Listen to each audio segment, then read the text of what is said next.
Алматы облысының Жомарт саяжайында 6 жастан асқан Батырхан мектепке бармайды, медициналық көмек алмайды, және сөйлеу қабілетінен айырылған. Оның анасы Жамиля Ибраеваның айтуынша, ұлының қандай дертке шалдыққаны да әлі күнге белгісіз. КТК-ның дау-дамайсыз бағдарламасы мәселені зерттейміз.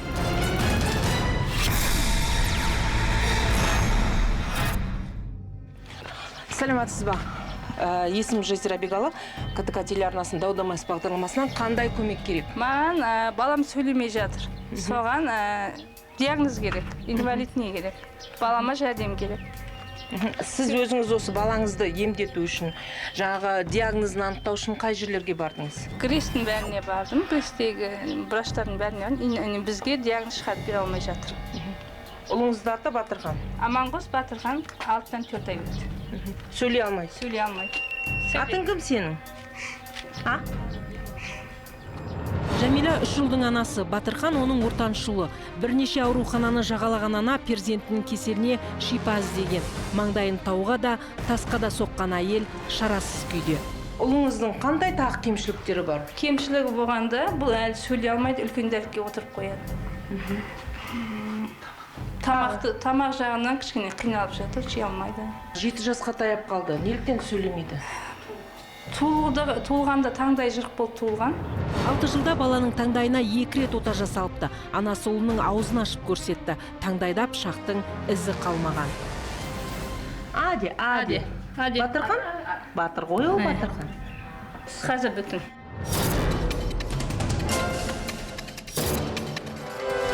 Бойы не дейді? Бойы қысқа? Қысқа дейді, өзінің жасына сай емес. Қолдары міне 4,5 жаста баланың қолы дейді, рентгенге түсірдім платныйға. Мына денесі, біз денесі емес, бізге сөйлеуші. Бізге көп логопед машинасы керек. Аузында сілекей ағып жатыр. Мысалы 6 жастан асқан бала өзінің сілекейін өзі сүртіп, өзі қабылдай, өзі шешім қабылдауға қабілет жетеді. Оның үстіне мына тісі де. Тісін емдетіп көрдіңіз ба? Тісі? Қараңыз ба, тісі бұл қалай деп айтуға болатынын мен түсінбеймін. Тісін көрсетіңізші? Тісі. Мына жерде 2 тісі болған. Алдында 2 тісі болған, ол шіріп түсіп қалды. Мына пластик кимегеннен ғой. Бала дұрыстап та тамақ ішпейді ғой. Соңғы кездері Батырханның денесін түк басқан. Анасына мұның себебі де жұмбақ. 6 жыл өтіп кетті. Неліктен басында дабыл қақпадыңыз? Нормальный туылған таңдай жырық болды. Біз қатты қиналдық. Бұл емшек емген жоқ. Бутылкамен емізіп жүрдік, қаша беріп жүрдік, не беріп жүрдік. Одан 1,5 жасында операция болды. Операция болғаннан кейін күтім жасадық. Ол бұндай болады деп ойлаған жоқ. 4,5 жасынан бастап білдік бұл бала. Арнайы емдеу оңалту орталықтары бар. Оған бізді жіберген жоқ. Мен өзім платный бардым. Бізге инвалидный керек деді. Еще сол жердің профессорге тұруымыз керек екенбіз. Қан құжатын көрсетіңізші.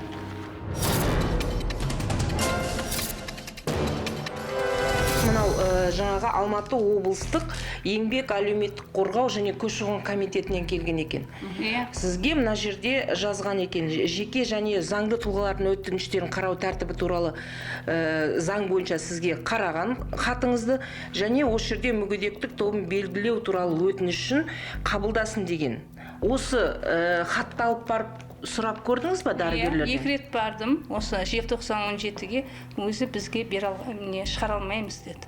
Баланы тексеріп, нормальный бәрі таңдай жырығы біткен деді. Сөйлей алмайтын? Сөйлей алмайтын айтпайды. Ол кемшілікке жатпай ма сонда? Кемшілікке жатпайды. Аяғын тексереді, басқа жерлерін тексереді. Мақсатыңыз не енді? Менің мақсатым балама диагноз қойып беру. Баламды емдеп берсе, диагноз қойып берсе, сол мақсатым. Енді сіздің балаңыз мысалы 6 жасқа дейін сөйлеген жоқ. 6 жасқа дейін не істедіңіз? 6 жасқа дейін платныйларға бардым. Платныйларға барып емдеттім. Аяқ қолы бүтін, өзі тамақ іше алады деп бермей отыр ғой. Батырхан далаға шықпайды, балалармен ойнамайды. Терезеден көшеге қарап, күні бойы телміріп отырады. Ұлы именшектеніп жасқаншақтанған сайын әйелдің сүйегі сырқырайды. Шашадым. Балам сөйлеседі екен деймін. Сол арман.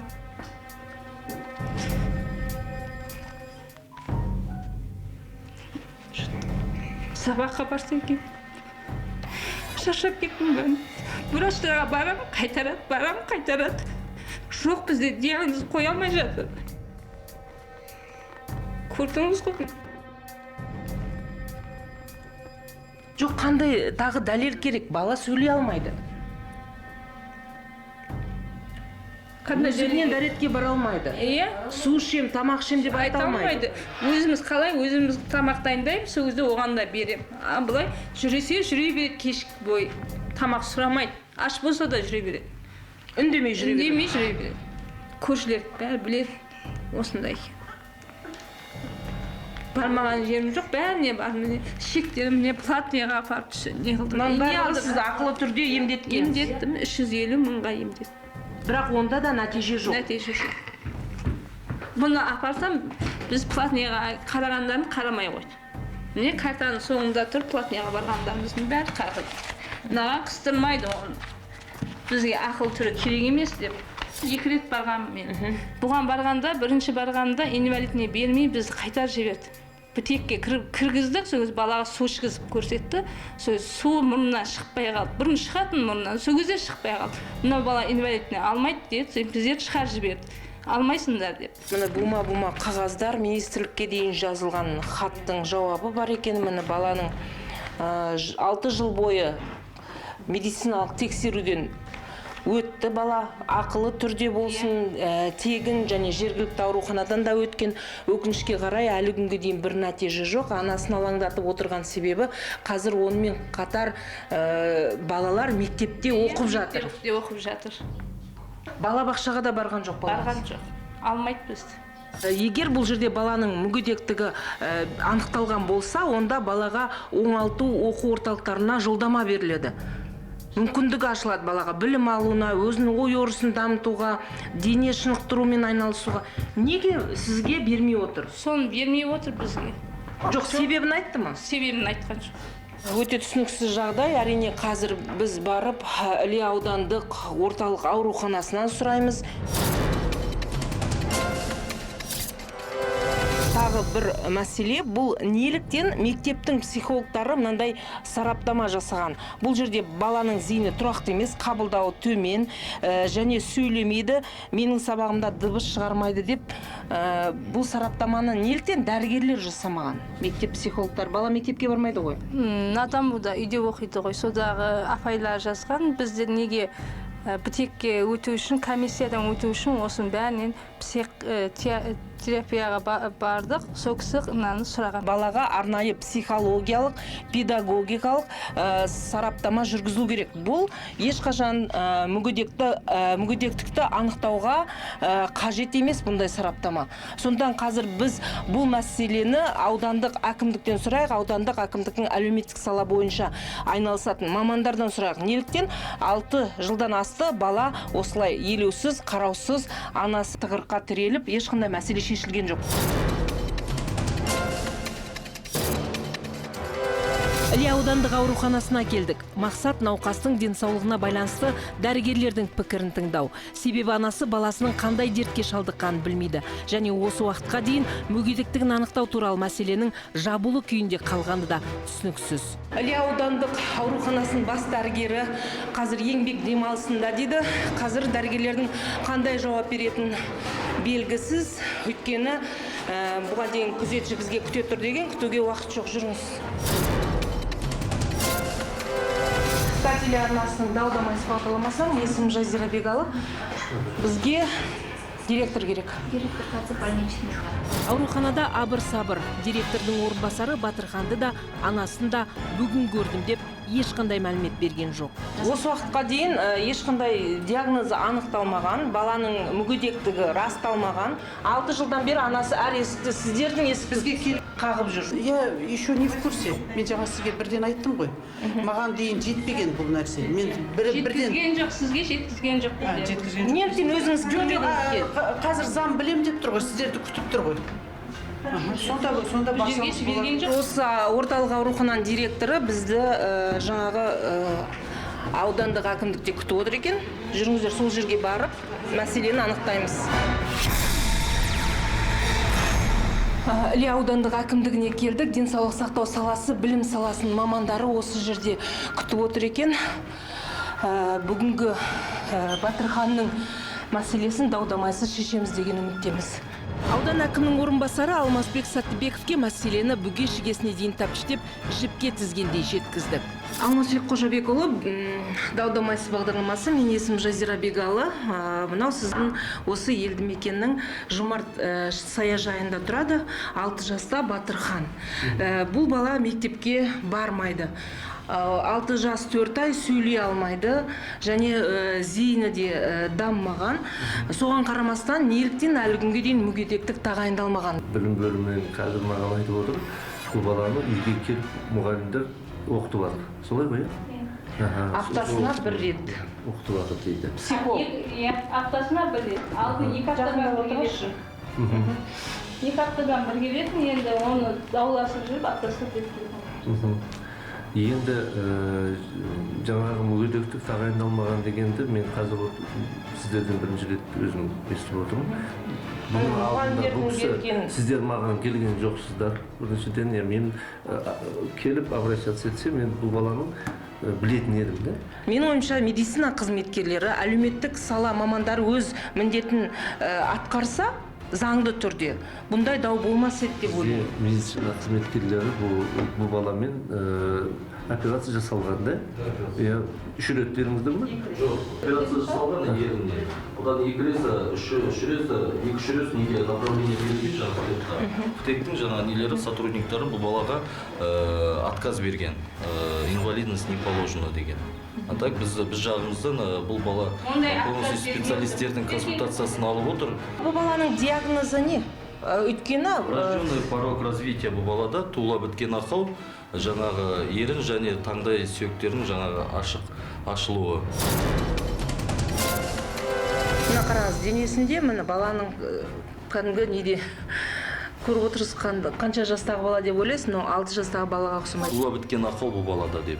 Онда диагноз қойылған жоқ. Врожденный порог развития деп бұл балада диагнозы бар. Карточкасы Диагнозы жоқ, сол үшін жүгіріп жүрмін мен. Диагнозы жоқ бізде. Диагнозы бар сіздерде. Жоқ, қазір қойып алғансыңдар, жоқ ол. Әдейі жоқ. Көрсеңіз картасы. Карточкасында бар ол врожденный порог развития. Қайда көріп аласыз? Барыңыз, платный қарап жатырмыз. Қаншаның теңге? Ондай болса емделуші едік қой, бізде сіздердің алдыңызға келмеуші едік қой. Қалай барамыз? Диагнозы 2013 жылдан бері врожденный порог развития, жаңағы расширение мягкого и твердого неба деп жазылып тұр.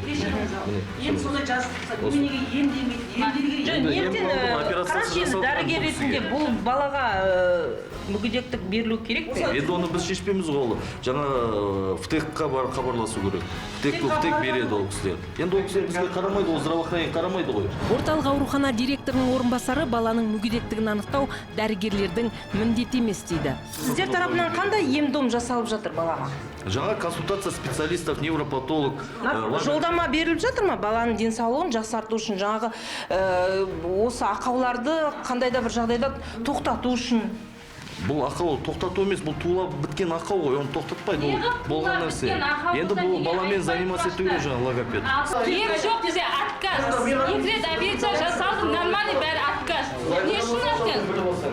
Науқасының бейнетін арқалаған Жамиля дәрігерлерге өзінің емхана ауруханаға барып күдер үзгенін айтады. Тіпті аурухана басшыларының емделіп жатыр деген уәжін келіншек жоққа шығарды. Логопедке жолдама бар ма? Мен Астанаға хат жазып жүріп, логопедті 5 алдында ақыл түрде барып едім. Астанаға хат жазып жүріп, Греске Соцзащитаға жазған неге өзіміз 5 платын баратын болды. Оған 2 рет бартып болды. Жалпы дәрігер ретінде қандай кеңес бересіз бұл балаға? Не енді істеу біз керек ары жақтан қарай? жаңағы логопедке только консультация жасалу керек, и консультация жаңағы невропатолог. Бұл кісілер ол консультацияның бәрін өтіп жүр, невропатолог. Жаңағы ауылдық, жаңағы аймақтық ауруханада өттіңіз ғой. Көріңіз. Бәрі тұр міне карточкада. Мен кеше ғана оны айқайлап қарашы, мен надамуға документ жөндедім, баламашы надамуға документ жөндеген кезде документ картамды алып кеткем, балдарын комиссиядан өттік бәрін.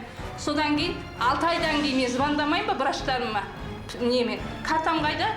Мен балам тексермейсіңдер ме? Мен осылай отыра берем ме? Карта үйде тұра берем ме деп. сен деген учеттан шығып кеткенсің дейді. Картадан бала шығып кеткен. Не дейсіздер ал? Учеттан шықпаған бала осы. Сөйтіп медсестра сөйтіп айтты. Мен звондадым қайтадан. Мен ғой, мен не деп айтқаным? Өзіміздің әкімшілікке звондадым. Мен балам Надамуда оқиды. Мені учеттан шығарып жіберген. Не үшін шығарады бұндай баланы десем? Білмейміз дейді. Мен кредит алдым емдеттім. Қараңыздар міне. Балам үшін. Қараңыздар. Сендерде бала бар. Қараңыздар.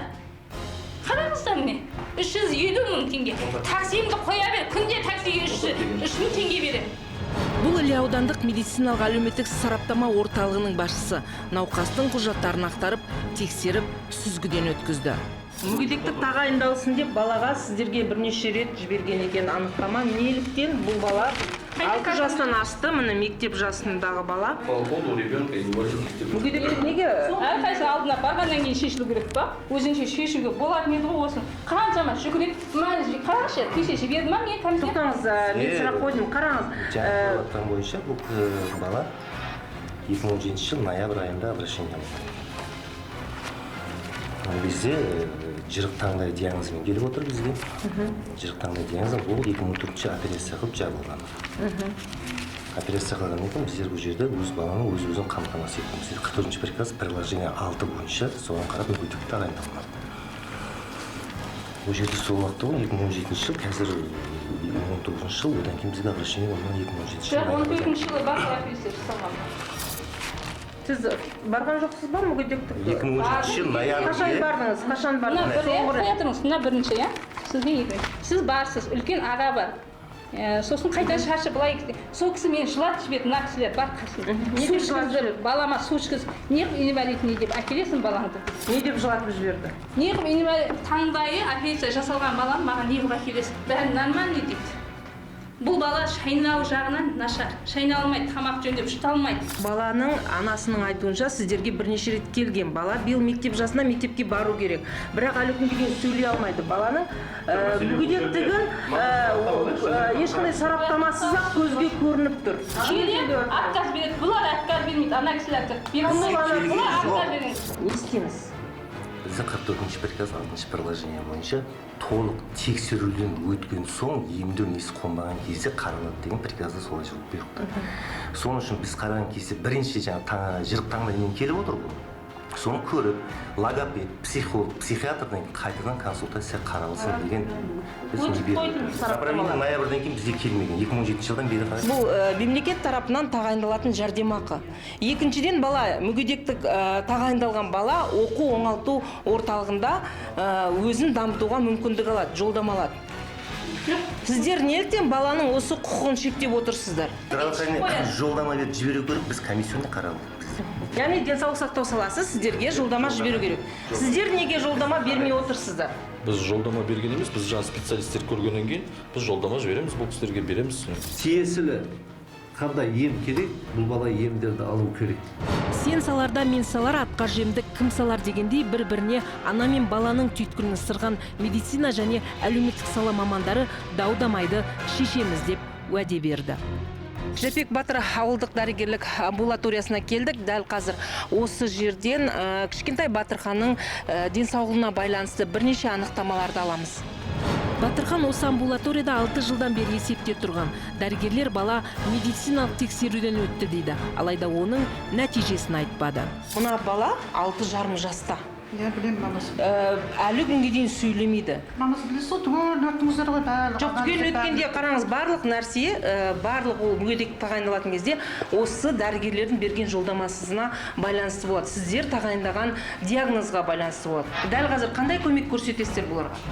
Ол енді бізге байланысты емес, талонын алып, енді біз тез жетуге мүмкіндік нетеміз, жасаймыз.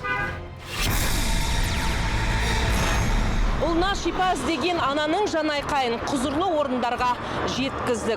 Күрмеу көп түйткілдің қалай шешілетін айту қиын. Дәрігерлер, әлеуметтік сала мамандары және әкімдер уәдесін ұмытып кеткен жоқ па? 2 күннен кейін өтеген ауылына қайта оралдық. Іле аудандық орталық ауруханасына тағы келдік. Медицина қызметкерлері Батырхан Аманқостың денсаулығына медициналық зерттеулер жүргізді. Кеше ғана осы медициналық әлеуметтік сараптама бөліміне барлық құжаттар дайын деген болатын. Қазір соның рас өтірігіне көз жеткіземіз. Медициналық әлеуметтік сараптама орталығының айтуынша, олар айтады, бұған дейін таңдайы жырық ретінде бізге келді. А одан кейін мүлдем келген жоқ. Мысалы, бізде баланы көрдік, ал бұл жолдаманың бәрін беру керек еді дәрігерлер. Консультацияларын жинап, специалистердің жаңа больницаға жатқызу керек болған екен, жаңа анасы өзі отказ берген. Ол больницада, потому что бала жалғыз өзі жатады. Бала жалғыз өзі жату керек, соған анасы келісім бермеген. Яғни дау-дамай осыдан туындап отыр. Осыдан туындап отыр. Оны кеше... Неліктен өткен жолы бірден соны анасының бетіне... Жоқ, оны кеше біз жаңағы осы жерге сіздер келіп кеткенге, жаңа кеше біз шақырып бәрін өзімізшілік жаңа разбор жасадық, сол кезде белгілі болды. Мына қыз келді оны. Егер мына баланы жатқызсаң, мен күйеумен ажырасам деген кеше. Соң бұл кісілерді көндіріп, жаңа күндіз барып, 25-ден бастап күндіз барады, баласымен бірге. Содан кейін емін алады 25-ден бастап. 25-ден мына қағаздарын дайындаймыз. Бұл кісілердің өздеріне де болған, жаңағындай жатқызбаймыз, баланы жалғыз қалдырмаймыз деген. Жоқ, қазір ғана болған оқиға, ол алдында болған жоқ. Маған ондай болғанда мен баламды жатқызамын. Яғни ондай ешқашан ұсыныс болған жоқ. Болған жоқ. Мен алдыңызда келдім. Маған өзім дәрігерім айтқан. Жоқ, кеше ғана осы проблема шешілген кезде ғана ондай болып жатыр. Баланы сол больницаға жатқызайық деп дәрігерім айту бойынша документтер. Яғни қараңыз, біздің мақсатымыз... Қалдырмайын деді. Мен түсіндім. Біздің мақсатымыз ақиқатты анықтау, мәселені дау-дамайсыз шешу. Өздеріңіз зерттеу жүргізіп, анықтарсыз. Кім кінәлі, кім жауап беруге тиісті. Баланың денсаулығы сіздердің жіті назарларыңызда бола ма? Иә, біздің жіті назарымызда. Не істеу керек анасы енді? 25-інде сол больницаға барып жатып, где-то бір 7-10 күні емін алады. Содан кейін сол жерде больница өзінің выпискасын береді. Сол выпискадан кейін уже ВТХ-қа барады ол кісілер. Выяснять етеміз, кім кінәлі, кім кінәлі емес, сол бойынша әлі ол кісілер өздерінің жауапкершілігін алады. Міне мәселе дау-дамайсыз шешілді. Көші-қон еңбек және халықты әлеуметтік қорғау комитетінің Алматы облысы бойынша департаментінде айналып өтпедік. Себебі Жәмила бұл мекеменің табалдырығында талай тоздырып, тауы шағылғанын айтады. Негізде келіңіздер, такси жалдап келдім, баяғысы сөйлеген сөзді сөйтіп сөйлейтін маған. Сосын жыладым, маған керек емес бұндай. Сіздердің алдыңызда 4 рет келдім деп айттым осы жерде сіздерге. Сосын маған айттым, сіз айттыңыз, сіз енді диагноз қойып келіңіз деп жібердіңіз. Осы жерде диагнозы жоқ деп. Неғып сразу сол кезде жібергенде балам бұндай болмас еді. Енді сол дәрігерлерден сұрақтар ғой, сол диагноз. Жоқ, сіздерден ғой ол дәрігерлерге же. Біз диагноз қоймаймыз. Сіз айтуыңыз керек. Ана дәрігерге бар, диагноз қойып берсін, сосын сіз келіңіз деп айттым. Жоқ, немқұрайлы қарады бұл кісілер ше. 6 жылда немқұрайлы қарады. Сосын балам осындай болыпты. Инвалидіне берілгенде, басқа болғанда, дәрілері берілгенде балам бұндай болмас. Диагнозды біз қоймаймыз ғой, енді соны біз неге дәрігерлерге сіз айтыңыз, дәрігерлер қояды. Мен сізге келдім. Біздің департаменттің жоғары медициналық әлеуметтік сараптаманың әдіснама және бақылау бөлімінде қаралған. Сол кезде де жаңағы сіз аталғандай жаңағы сөйлеу қабілеті дамымаған, жаңағы ақыл-ой жаңағы несі ақыл-ойды сақтау қабілеті дамымаған көре тұра, ол диагноздары анықталмаған болатын. Соны анықтап, қандай дәрежеде, қандай жағдайда емдеуге келе ме, келмей ме, сонысын анықтап қайтадан жолдауға болады деп ұсыныс берілген. Бірақ ол жаңа тексерулерден өткізіп қайта бүгінгі күні әлі жолданбаған. Сабаққа барғанда сол менің басқа керек емес, бізде ақшаңыз керек емес. Ақшаңыз керек болғанда балам емдетпес едім платныйға. Сіздерде алып емдетер едім. Ондай емессің бе? Ақша керек емес. Бала айтты, сен инвалид үшін келіп отырсың ба деп. Сондай сөздерге шын айтты бұлар ше. Келгім келмейді, айтып келіп мына қағазды алып тұрып айттым. Сіздер не үшін шақырдыңдар? Осы сөзді айту үшін шақырдыңдар ма мені? Кімнен кеткен ағаттық бұның бар? Диагнозды қоятын мен тағы да айтып тұрмын. Әр заңнаманы қарасаңыз, дәрігерлік консультативный комиссиясы жаңағы медициналық әлеуметтік сараптамаға жолдаудың алдында тексерудің толықтығына, емдеу оңалту шараларының толықтығына және жолдаудың негіздемесіне медициналық ұйымның дәрігерлік консультативный комиссиясы жауапты деген заңнамада жазылып тұр. Бізде бұл біздің сараптамамыздың несіне диагноз қоймаймыз. Біз емдеу оңалту шараларымен айналыспаймыз. Бұл сізге қандай кеңес бересіз? Енді жолдамамен тікелей сізге келсін ба? Іле ауданына қызмет көрсететін бөліміне барып куәландырудан өтеді. Ары қарай Иә. мәселе шешіледі. Жәрдемақы тағайындау бойынша құжатта сол кезде қабылданады. Анасына қандай да бір беріле ма жәрдемақы болсын, балаға қарайды ғой қанша айтқанмен. Бала әлі өз-өзін күте алмайды, өздігінен дәретке бара алмайды, сөйлей алмайды. 16 жасқа дейін мүгедек балаға төленетін жәрдемақы бар бөлек. Және сол мүгедек балаға күтім жасайтын ата-анасы болсын, немесе жаңағы қамқоршысы дейді, заңды өкілі қамқоршысы болса, күтім жасайтын жаңағы қамқоршысына жәрдемақы төленеді. Жәрдемақыны алу үшін не істеу керек анасына? Өзінің төл құжаты, баланың құжаты және жаңағы екеуі ата-анасымен, мамасымен, мысалы баласы бір жерде постоянный емес, тұрақты тіркеуде болу керек. Сол кезде құжатты біз ақпараттық жүйеге енгізіп, сол жаңағы мүгедектік тағайыннан бала мүгедек деп танылған күннен бастап сол қамқоршысына да сол жаңа жәрдемақы тағайындалады.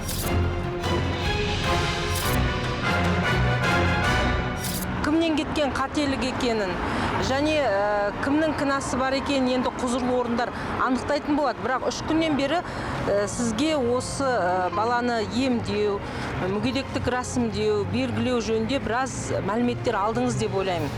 Мәселеңіз және дау-дамайсыз шешілді. Дау-дамайсыз болмаса, мен баламның проблемасы шешілмес еді, инвалидіне берілмес еді, денсаулығының диагнозы қойылмас еді. Рахмет сіздерге. Бізде Батырханның алдағы уақытта алдымыздан жүгіріп сөйлеп шығады деген үміттеміз. Рахмет. 3 күннен бері Батырхан Аманқостың мәселесін бүге-шігесіне дейін зерттедік және дау-дамайсыз шештік.